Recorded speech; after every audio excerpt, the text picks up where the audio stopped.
Demeurez debout pour la lecture biblique dans le psaume 1. Je vous invite à ouvrir vos Bibles dans Psaume 1. Heureux l'homme qui ne marche pas selon le conseil des méchants, qui ne s'arrête pas sur la voie des pécheurs et qui ne s'assit pas en compagnie des moqueurs, mais qui trouve son plaisir dans la loi de l'Éternel et qui la médite jour et nuit. Il est comme un arbre planté près d'un courant d'eau, qui donne son fruit en sa saison et dont le feuillage ne se flétrit point. Tout ce qu'il fait lui réussit. Il n'en est pas ainsi des méchants. Ils sont comme la paille et le vent, que le vent dissipe. C'est pourquoi les méchants ne résistent pas au jour du jugement, ni les pécheurs dans l'assemblée des justes. Car l'Éternel connaît la voie des justes, et la voie des pécheurs mène à la ruine. Amen.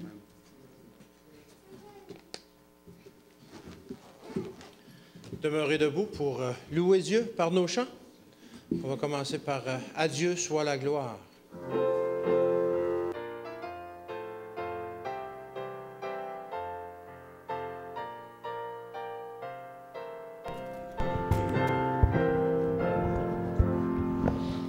À Dieu soit la gloire par son grand amour, grâce à sa victoire s'est levé le jour. Jésus à ma place mourut sur la croix, il m'offre sa grâce et je la reçois. Gloire à Dieu, terre écoute sa voix. Gloire à Dieu, monde réjouis-toi. Oh, venez au Père, Jésus est vainqueur, que toute la terre chante en son honneur.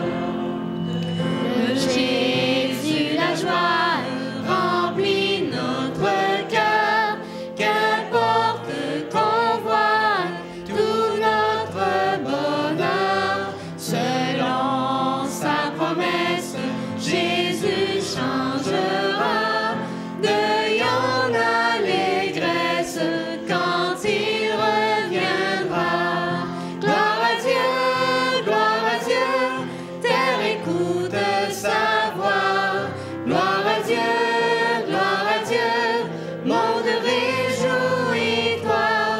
Oh, venez au Père, Jésus est vainqueur, que toute la terre chante en son honneur.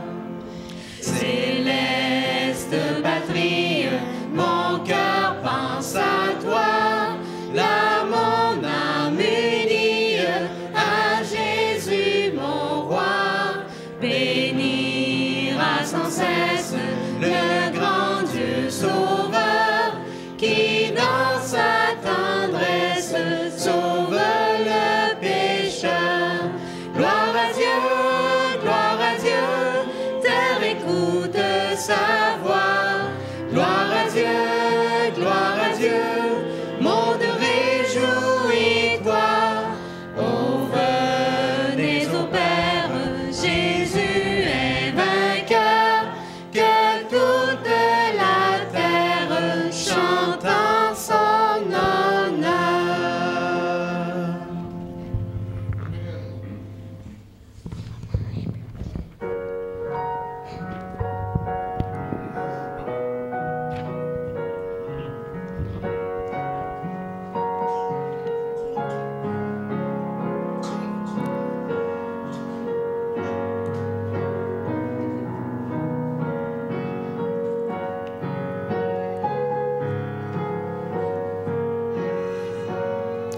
Longtemps perdu, j'ai Seigneur, je reviens à toi, portant le poids de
reviens, oui, j'entends ta voix.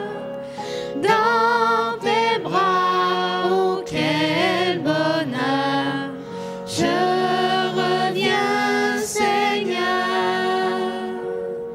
Tu viens briser mon cœur si dur, je reviens à toi. Verser ton sang, me rendre pur, je reviens, Seigneur. Je reviens, oui, j'entends ta voix. Dans tes bras, oh quel bonheur, je reviens, Seigneur. Mon seul espoir, ma seule envie, je reviens à toi. C'est d'être au ciel dans ma patrie. Je reviens, Seigneur.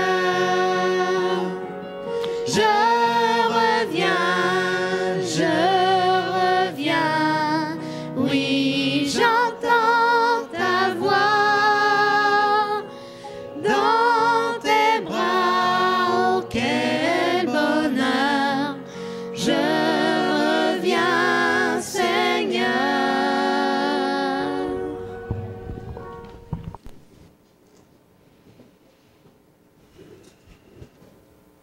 On m'a raconté l'histoire d'un chirurgien qui habite à l'extérieur de la ville. L'hôpital où il opère d'habitude est à l'intérieur de la ville et lui, il a sa maison sur la périphérie. Et une nuit, il a reçu un téléphone de l'hôpital. Les infirmières lui disaient, voilà, il y a une urgence, est-ce que vous pourriez venir, s'il vous plaît? Vous savez, ce sont des gens qui sont de service 24 heures sur 24. Alors il s'est habillé rapidement, il est allé dans son garage, il a pris sa voiture, et puis il est parti pour se diriger vers l'hôpital.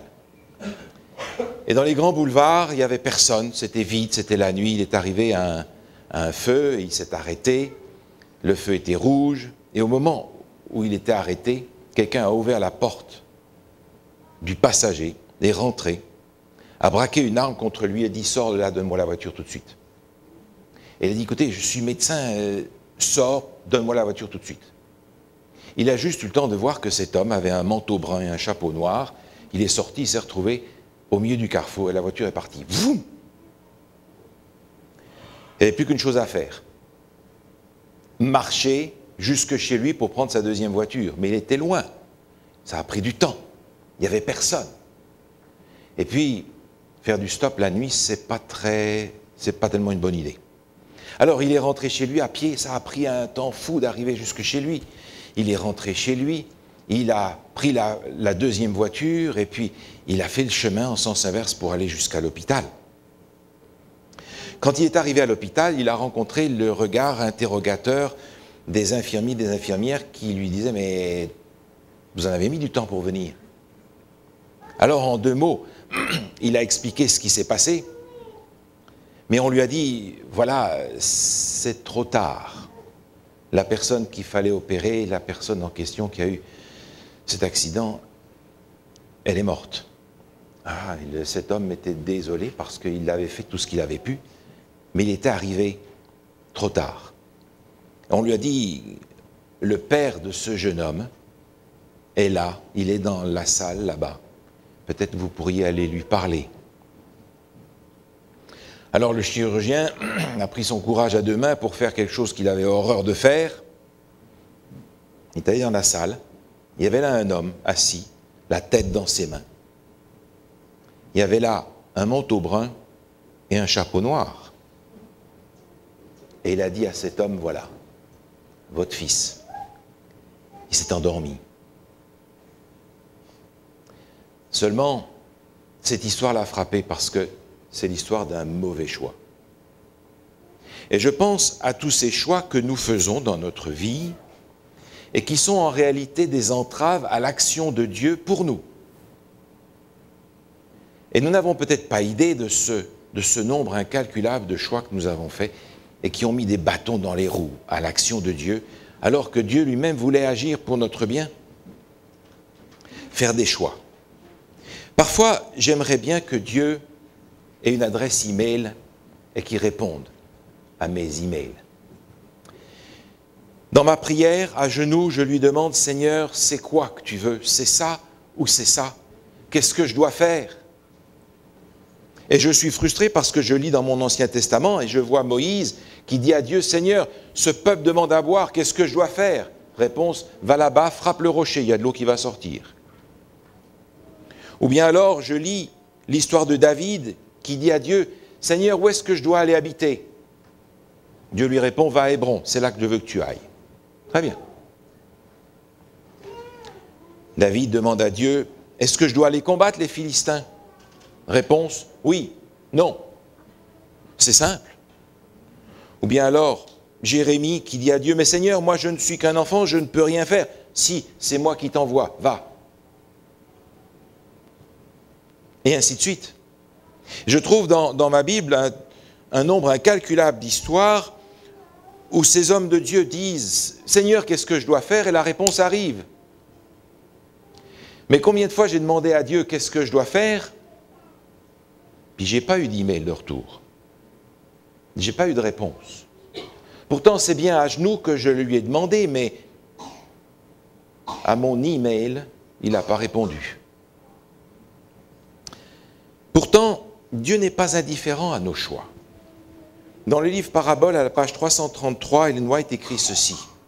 « Tout aussi sûrement qu'une place est préparée pour nous dans les cieux, un endroit spécial est désigné sur la terre pour que nous y travaillions pour Dieu. Dieu a un plan, c'est sûr. Nos choix ne sont pas indifférents à Dieu. Alors pourquoi est-ce qu'il ne répond pas aussi facilement qu'on voudrait? Cependant, nous avons des promesses dans la parole de Dieu. Des promesses qui nous disent que Dieu s'intéresse à nous et qu'il veut répondre à nos questions. Il veut diriger notre vie, comme il a dirigé la vie des patriarches et des apôtres. Regardez par exemple ce texte dans le livre des psaumes, le psaume 84 au verset 6. Se trouve là une promesse pour nous, il est dit, psaume 84, verset 6. Heureux ceux qui placent en toi leur appui, ils trouvent dans leur cœur des chemins tout tracés. Ils trouvent dans leur cœur des chemins tout tracés. Psaume 84, verset 6. Heureux ceux qui placent en toi leur appui. Ils trouvent dans leur cœur des chemins tout tracés. Autrement dit, le Seigneur veut dans notre cœur nous dire quelle voie suivre, quel choix faire. Alors j'aimerais ce matin vous proposer une démarche en 7 étapes, évidemment, pour savoir comment faire des choix qui nous permettent de connaître la volonté de Dieu. Une démarche en 7 étapes qui nous permettent de faire des choix selon la volonté de Dieu, parce que parfois Dieu ne répond pas à nos emails par un email, ou par une lettre, ou par un téléphone. Il y répond parfois d'une manière un petit peu plus floue, incertaine à nos yeux. Pourtant, il nous a promis de nous répondre. La première de ces étapes est un état d'esprit, qui est exprimé par le psaume 40 au verset 9. Psaume 40, verset 9. Je vous invite à ouvrir vos Bibles et à lire avec moi ce passage. Psaume 40, verset 9, où le psalmiste dit ceci. Psaume 40, verset 9. Je veux faire ta volonté, mon Dieu, et ta loi est au fond de mon cœur. Je veux faire ta volonté. La première étape, c'est celle-ci. Décider de faire la volonté de Dieu plutôt que la nôtre. Et de chercher ce qui va amener gloire à Dieu dans notre choix. Vous vous souvenez de Balaam? Balaam va demander à Dieu, va poser à Dieu la même question, jusqu'à ce que finalement, espère-t-il, Dieu lui dise ce qu'il a envie d'entendre. Ce n'est pas exactement ce que dit le psalmiste ici, je veux faire ta volonté. C'est sûr que l'on peut essayer de dire, Seigneur, arrange-toi pour dire la même chose que ce que j'ai envie d'entendre. Mais ce n'est pas rechercher la volonté de Dieu ni sa gloire, vous comprenez? Être déterminé à préférer la volonté de Dieu à la nôtre. J'ai peut-être 4 choix, et je sais exactement lequel des 4 j'aimerais avoir. Mais la question n'est pas là, la question est de savoir sur ces 4 choix, par exemple, quel va être celui qui va porter gloire à Dieu. Parce que celui que je préfère n'est peut-être pas compatible avec la gloire et la volonté de Dieu. Alors c'est un état d'esprit que j'ai besoin de développer, non pas pour demander à Dieu la même question jusqu'à ce qu'il réponde comme j'ai envie qu'il réponde, mais pour savoir réellement ce qu'il veut me dire. Je veux faire ta volonté. C'est un choix. Et même si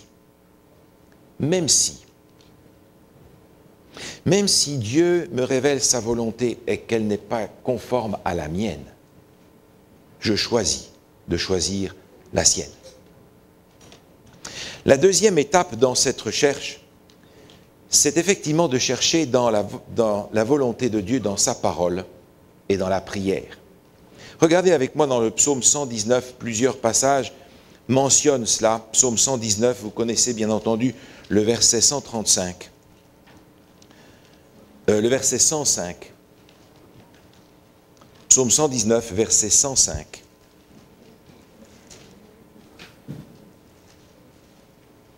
Ta parole est une lampe à mes pieds et une lumière sur mon sentier. Et l'image correspond exactement à ce que nous cherchons. Une lumière sur mon sentier. Je voudrais avancer, mais je voudrais voir où je vais. Ta parole est une lumière sur mon sentier. Par sa parole, par les exemples du passé, le Seigneur va me montrer dans quel sens il voudrait que j'aille. La prière et l'étude de sa parole. Et dans le même psaume, psaume 119, le verset 66, dit ceci. Psaume 119, verset 66, « Enseigne-moi le bon sens et l'intelligence, car je crois à tes commandements. » Nous avons besoin, dans l'étude de la parole de Dieu et dans la prière, de ce bon sens, de cette intelligence qui vient de Dieu. Il nous arrive trop souvent de faire des choix comme cet homme, pris par la panique de savoir son fils en détresse, et qui prend des moyens extrêmes pour aller voir son fils. Mais ce choix hâtif va empêcher de le sauver. Nous avons besoin de cette intelligence, de ce bon sens. Oh, il ne s'agit pas d'avoir fait 10 années d'université pour savoir quelle est la volonté de Dieu. Il s'agit d'avoir le bon sens que Dieu met dans notre cœur au travers de l'étude de sa parole et de la prière. Ellen White écrit ceci dans Testimonies to Ministers, à la page 201. « Le Seigneur a promis d'éclairer ceux qui le cherchent de tout leur cœur. Si nous nous appuyons avec patience et prière sur Dieu, plutôt que de suivre nos plans précipités, il guiderait nos décisions et ouvrirait de nombreuses opportunités pleines d'espérance et d'occasions de servir. » Si. Et cette deuxième étape dans notre recherche, c'est une condition à remplir. Chercher la volonté de Dieu dans l'étude de sa parole et dans la prière. La troisième étape consiste à ne pas se confier dans nos sentiments. Et j'aimerais pour cela vous référer à une histoire de l'Ancien Testament qui est caractéristique de cette démarche. Dans le premier livre de Samuel, par exemple, au chapitre 13, il est question du premier roi d'Israël, Saül, qui avait bien commencé, vous vous en souvenez, mais qui va finir un peu moins bien. Samuel, d'ailleurs, le prophète va lui dire « Quand tu as commencé, tu étais petit à tes yeux. mais maintenant, tu es grand à tes yeux. Et ça ne marche plus. Vous vous souvenez, au chapitre 13 du premier livre de Samuel, il est question d'une bataille qui s'apprête à être livrée entre le peuple d'Israël et les Philistins. Et il n'est pas question de partir à la guerre sans avoir imploré Dieu.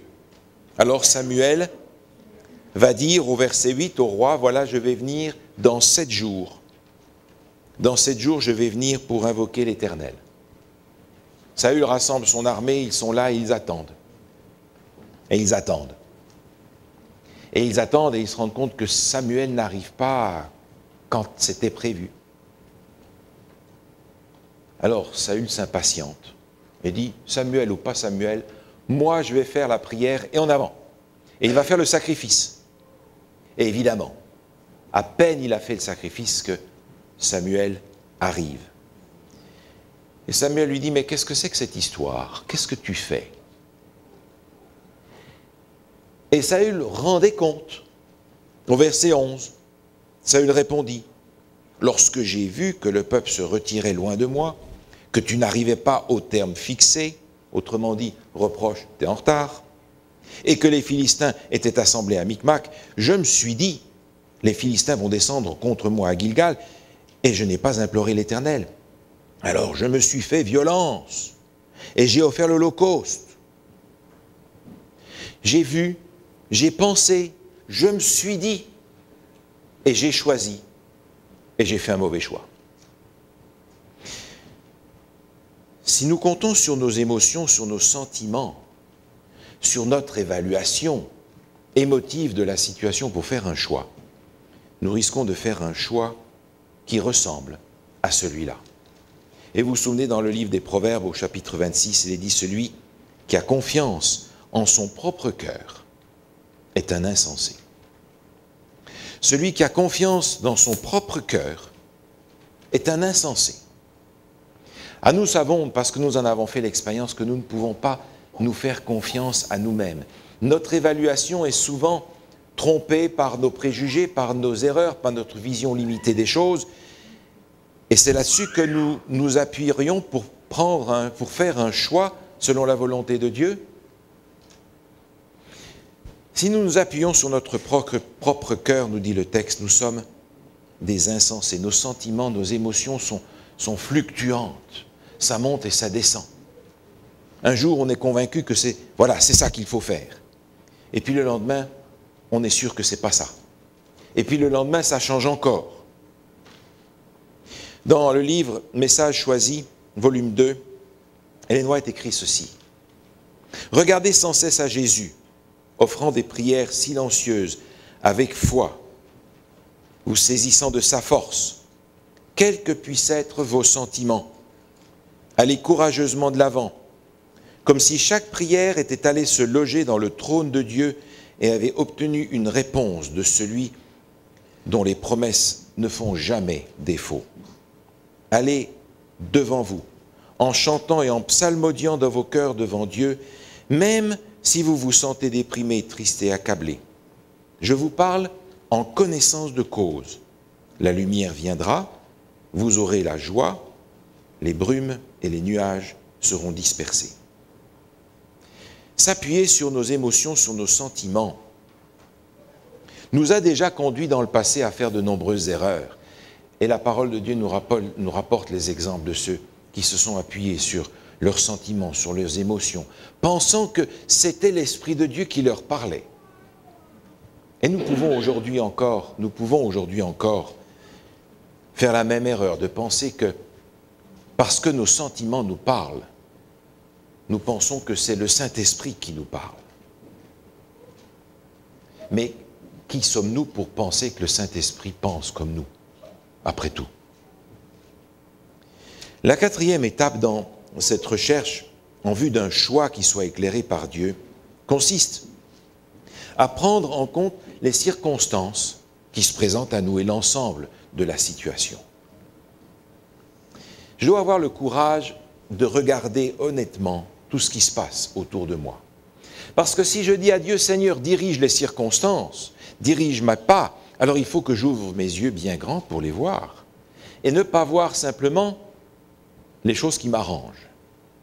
Voir l'ensemble, regarder l'ensemble. Vous savez, parfois, nous faisons la même chose avec l'étude de la parole de Dieu. Et Jésus s'est adressé à ses disciples de cette manière-là. Vous vous souvenez, par exemple, les disciples d'Emmaüs. Ils rentrent la tête baissée à Emmaüs parce qu'ils n'ont pas compris ce qui s'est passé à la croix. Pour eux, c'est une catastrophe inexplicable. Et voilà que ce voyageur est avec eux le long du chemin.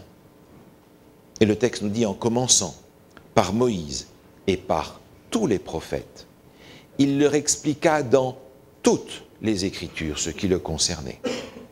Il n'a pas pris juste un passage par-ci par-là pour fabriquer une conception limitée de sa mission.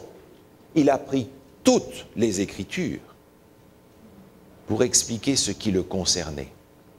Et tout d'un coup, parce qu'il a pris toutes les Écritures, les choses se sont éclairées dans leur esprit. Et il le disait après, notre cœur ne brûlait-il pas au-dedans de nous? Ils ont commencé à voir clair dans ce que Jésus devait faire. Ah, mais c'est simplement parce qu'avant, ils avaient une lecture sélective de la parole de Dieu. Et nous pouvons de la même manière avoir une lecture sélective de la parole de Dieu et une lecture sélective des événements qui se passent autour de nous. Ne retenir que ce qui fait notre affaire et ne pas voir comment Dieu éclaire notre chemin. Nous avons un exemple de cela dans le livre des Actes des Apôtres, au chapitre 16. Dans le livre des Actes des Apôtres, au chapitre 16, se trouve un exemple de la manière dont Dieu conduit ses disciples. Mais vous savez, lorsque nous prions Dieu, lorsque nous lui demandons de répondre à notre email dans la prière, nous avons l'impression qu'une réponse de Dieu est toujours un oui. Mais quand Dieu dit non, ce n'est pas une réponse. Alors on est tenté de faire comme Balaam, de lui poser la question jusqu'à ce qu'il réponde par oui. Parce qu'une réponse oui, c'est une réponse de Dieu, une réponse non dans notre tête n'est pas une réponse de Dieu. Est-ce que c'est vraiment comme ça? Regardez dans le livre des Actes au chapitre 16, au verset 6, il est dit ceci. Acte 16, verset 6. Ayant été empêchés par le Saint-Esprit d'annoncer la parole dans l'Asie, ils traversèrent la Phrygie et le pays de Galatie. Arrivés près de la Mysie, ils se disposaient à entrer en Bithynie. Mais l'Esprit de Jésus ne le leur permit pas. Vous remarquez à plusieurs fois, l'apôtre Paul veut se diriger dans un certain endroit et il nous est dit que l'Esprit intervient pour lui dire « Non, tu ne vas pas là ». Mais nous n'avons aucune idée comment l'Esprit de Dieu lui a interdit d'aller là.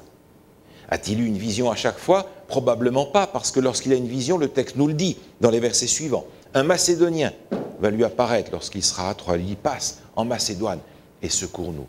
Mais alors, comment est-ce que Dieu a fermé les portes jusque-là? Par les circonstances. Et Paul a pu lire les circonstances en comprenant au travers de ces circonstances que Dieu était en train de lui dire, c'est pas là que je veux que tu ailles, c'est pas là non plus, ce n'est pas là non plus. Alors il va choisir un autre endroit. Ah, c'est là que je veux que tu ailles. Et même plus que ça, ne t'arrête pas là à Troie, parce que dans la nuit, il va avoir cette vision de cet homme qui l'invite à passer la mer et à passer en Europe. Dieu nous dirige par les circonstances. Et vous savez, parfois nous avons du mal à les voir. On parlait tout à l'heure de Balaam. Parlons encore de Balaam.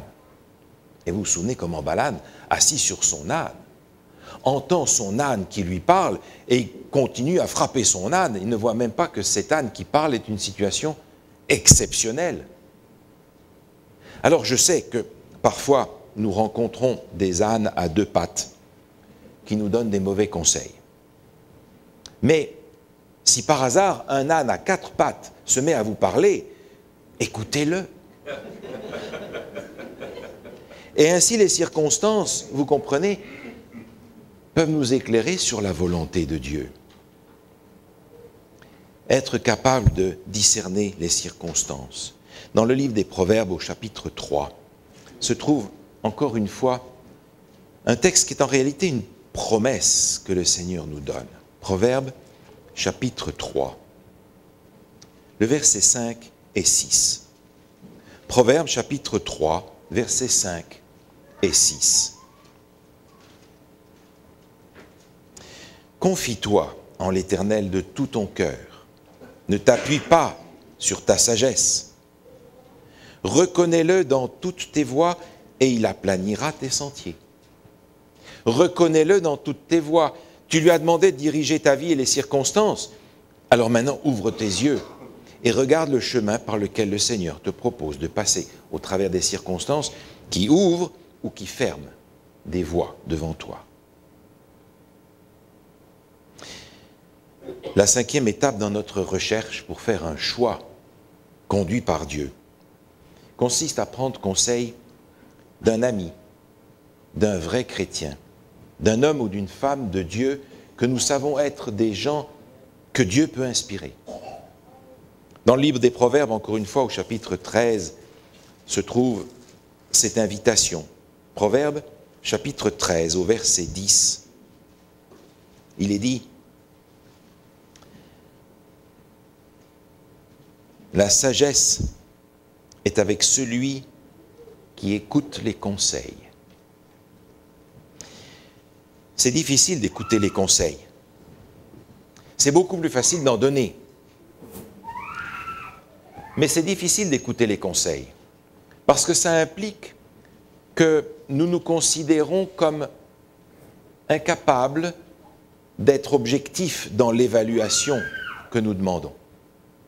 C'est l'humilité finalement. Quand je demande conseil, je reconnais que celui à qui je m'adresse a peut-être plus de lumière que moi sur la question.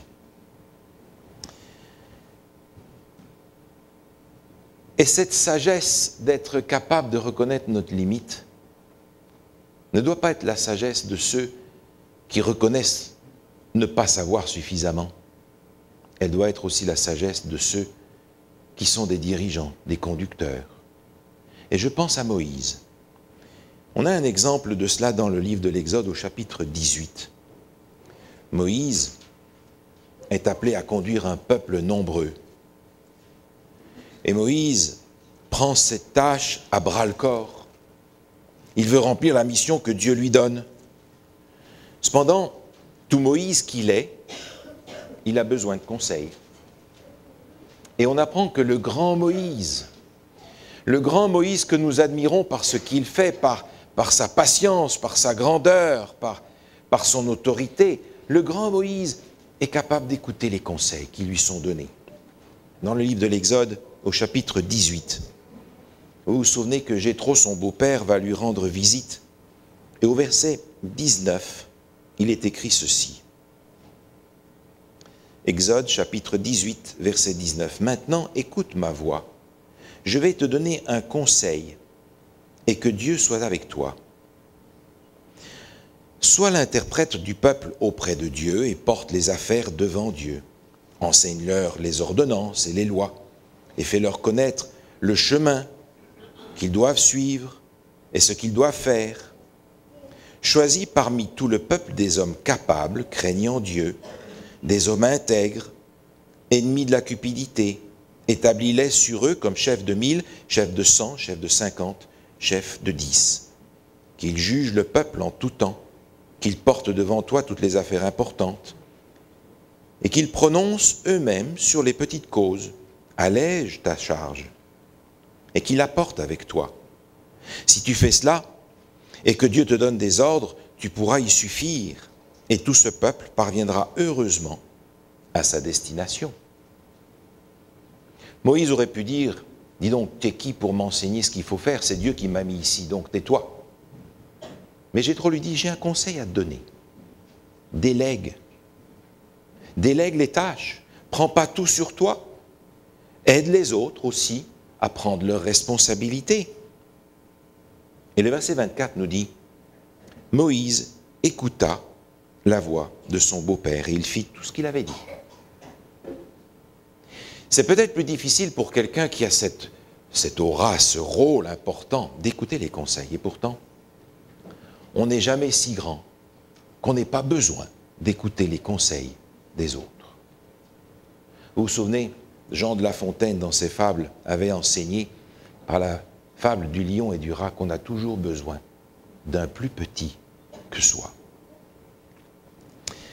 Prendre les conseils, c'est reconnaître que nous ne savons pas tout, que nous avons besoin des autres. Mais cela demande aussi de l'honnêteté.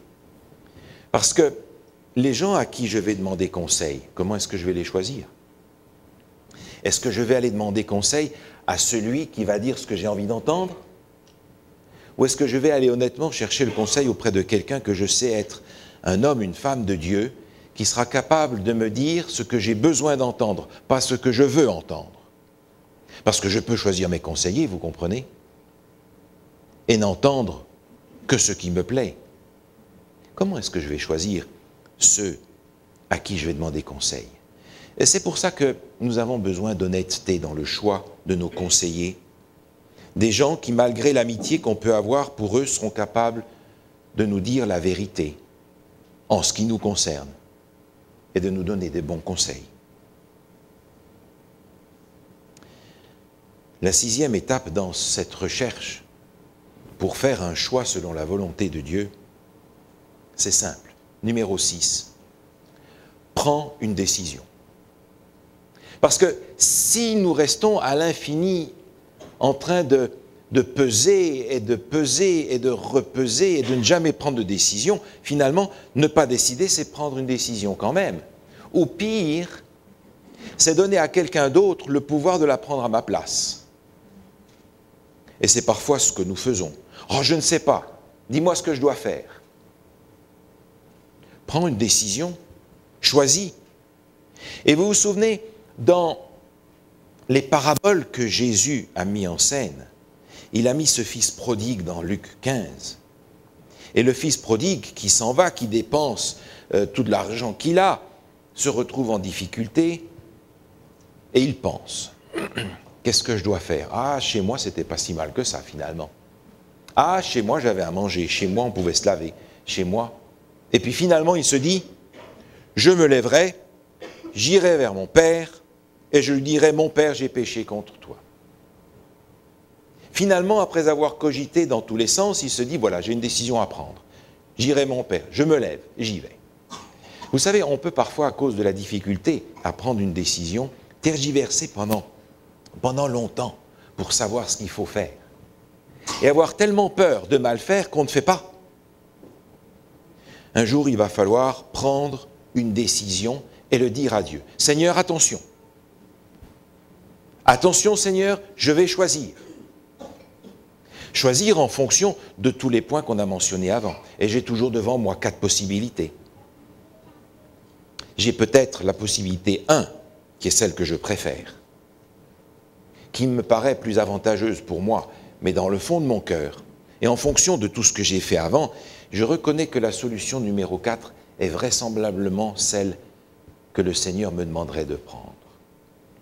Alors, conformément à mon choix de faire la volonté de Dieu et d'agir pour sa gloire, je vais prendre ce qui me paraît être la solution de Dieu. Et je vais lui dire, Seigneur, tu connais mon cœur, tu vois ce que j'ai fait pour choisir selon ta volonté.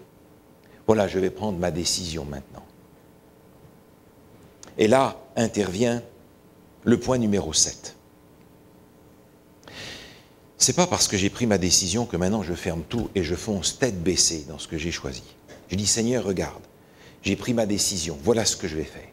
Mais, si je me suis trompé, ferme la porte, parce qu'il y a encore la possibilité pour que tu fermes les portes. Et si c'est véritablement ce que tu veux que je fasse, ouvre-les donc pour que je comprenne que c'est par là que tu veux que je passe. Ouvre la voie ou ferme les voies.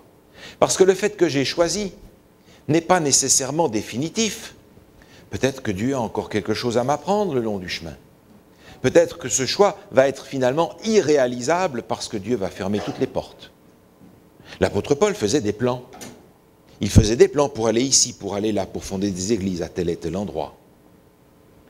Mais Dieu était capable de lui dire, non Paul, c'est pas là que je veux que tu ailles, c'est là. Et il barrait la route. Alors Seigneur, voilà, j'ai pris une décision. Mais barre la route si tu veux que je prenne encore un autre chemin. Fais-moi voir si j'ai commis une erreur. Et là, on a ce texte dans le psaume 139, où le psalmiste, là encore, adresse cette même prière à Dieu. Psaume 139. Vous connaissez les derniers versets de ce psaume. Psaume 139, versets 23 et 24 disent ceci. Psaume 139, versets 23 et 24. Sonde-moi, ô Dieu, et connais mon cœur. Éprouve-moi et connais mes pensées. Regarde si je suis sur une mauvaise voie et conduis-moi sur la voie de l'éternité. Autrement dit, regarde, j'ai pris une direction, mais ce n'est pas parce que j'ai fait un choix que je t'ai mis à la porte. Non, au contraire, je voudrais que tu interviennes dans ce choix, que tu me conduises, que tu m'arrêtes ou que tu me propulses en avant pour que je ne perde pas de retard. Interviens. Regarde si je suis sur une mauvaise voie et conduis-moi sur la voie de l'éternité. Nous avons chaque jour un grand nombre de choix à faire. Des choix qui sont parfois très limités dans leur importance. Savoir ce que je vais manger tout à l'heure. Si je veux des petits pois comme ceci ou des petits pois comme cela. Si je veux un stylo rouge ou un stylo vert. Mais il y a d'autres décisions dans notre existence dont les conséquences peuvent s'étendre sur toute notre vie, parfois des conséquences à portée éternelle. Et j'ai besoin que le Seigneur conduise ma vie, conduise mes choix, et que j'apprenne à faire ces choix, non pas d'après mon évaluation personnelle ou d'après mes envies immédiates, mais d'après la manière dont Dieu veut que je fasse ces choix. Il y a un processus à suivre, il y a une recherche à faire pour s'assurer que nos choix sont en conformité avec la volonté de Dieu. Et Dieu nous a promis qu'il serait avec nous. Dieu nous a promis qu'il prendrait soin de nous. Dieu nous a promis qu'il veillerait sur nos choix. Regardez dans le psaume 32, la promesse qui nous est faite. Une très belle promesse accompagnée d'une très belle image. Psaume 32, au verset 8. Psaume 32, verset 8. Je t'instruirai. Je te montrerai la voie que tu dois suivre. Je te conseillerai, j'aurai le regard sur toi. L'image est extraordinaire. Et vous, père de famille, vous allez comprendre l'image qui est ici. Est-ce qu'il ne vous est pas arrivé d'avoir un petit enfant qui apprend à marcher? Et pour l'apprendre à marcher, vous lui donnez 2 doigts. Et il se suspend à vos 2 doigts. Et il marche. Mais pendant que vous faites ça, vous n'êtes pas en train de regarder la télévision. Vous le suivez du regard à chaque pas. Et si par hasard il est prêt à tomber, vous le rattrapez vite, n'est-ce pas? Vous n'avez pas envie qu'il tombe. Si lui tombe, se fera pas mal. Se fera moins mal que si c'est vous qui tombez. Mais pourtant, vous êtes là prêt à intervenir. J'aurai le regard sur toi. Vous avez déjà vu ce père de famille qui voit son enfant qui commence à marcher tout seul et qui le suit du regard pour déceler la moindre faiblesse en chemin? Seigneur dit, j'aurai le regard sur toi. Non pas pour regarder, pour voir la faute que tu vas faire, mais j'aurai le regard sur toi parce que, selon sa promesse, il s'intéresse à nous. Je te conseillerai, je te montrerai la voie que tu dois suivre. C'est une grâce de voir le Seigneur nous conduire. C'est une grâce de voir le Seigneur répondre à notre email. Dans le livre Jésus-Christ, Ellen White dit ceci. Toute vraie obéissance procède du cœur. Le Christ mettait tout son cœur dans ce qu'il faisait. Si nous le voulons, il s'identifiera tellement à nos pensées et nos aspirations. Il rendra nos cœurs et nos esprits tellement conformes à sa volonté qu'en lui obéissant, nous ne ferons que suivre nos propres impulsions. La volonté épurée et sanctifié trouvera son plus grand bonheur à le servir. Alors Seigneur, s'il te plaît, réponds à mon email. Amen. Si vous voulez vous lever, s'il vous plaît, on va continuer avec le chant 357. Poursuivons notre course.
Notre Dieu et notre Père, nous te remercions pour la liberté de choix que tu nous donnes. Mais aujourd'hui, nous te demandons pardon pour toutes les fois où nous en avons fait un mauvais usage. Un usage qui t'a couvert de honte. Un usage qui nous a disqualifiés. Un usage précipité. Seigneur, pardonne-nous toutes ces fois où nous avons fait de mauvais choix et nous avons dû en porter les conséquences. Aujourd'hui, nous aimerions faire des choix que tu puisses inspirer. Des choix qui correspondent à ton plan merveilleux que tu as pour chacun d'entre nous. Des choix qui ne soient pas des bâtons dans les roues pour t'empêcher d'accomplir ce que tu veux accomplir dans nos vies. Des choix qui te permettent de bénir le chemin que nous avons choisi. Seigneur, nous voudrions que nos choix soient aussi pour ceux qui nous entourent une bénédiction de ta part. Alors viens dans nos cœurs, réponds à nos prières et donne-nous cette sagesse, cette humilité pour nous asseoir aux pieds de Jésus et recevoir de toi instruction. C'est ce que nous te demandons, en son nom. Amen.